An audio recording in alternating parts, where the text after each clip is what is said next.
რა ხდება? შეხლა შემოხდა.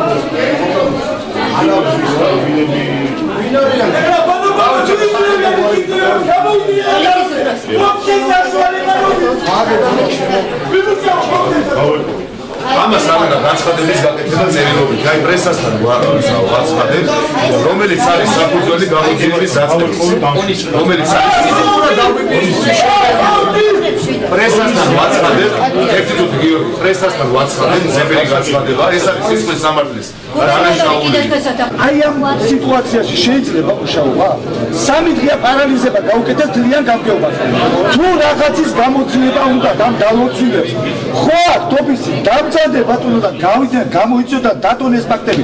რა არის ყოველდღიური შემოსევა? ნაციონალებს ახლა ვინც შემოსულები არიან შენობაში, რამდენად აქვთ აქ შემოსulis უფლება კანონიერად ასე ვთქვათ?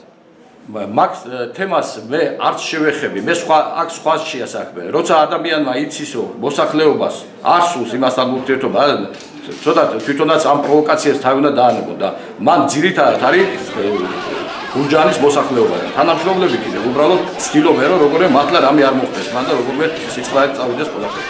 დიახ, კანონიერად არიან ისე ზოგადად, ანუ შეუძლიათ მათ აქ შემოსვლა?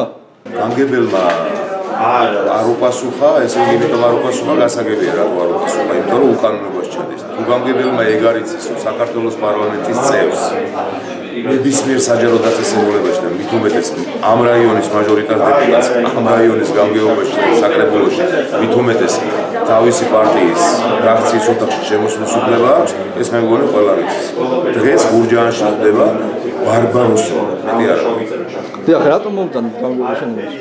ჩვენ მოვედით პარლამენტის დეპუტატები ჩვენი ნაციონალური მოძრაობის ფრაქციასთან ფრაქციის სხდომის ჩასატარებლად. ჩვენ ახლა როგორ ბევრად იქცევია ჩვენ ახლა პოლიციის საკითხი ჩვენ მოვიდეთ ფრაქციის ოთახში როგორც უფლება ადმინისტრაციის შენობაში რაც ხდება ეს არის პრემიერ-მინისტრის უფალი განცხადების შედეგი რომ თურმე ძალადობა არის კარგი და არის ახალისებული ყველაფერზე პრემიერ-მინისტრის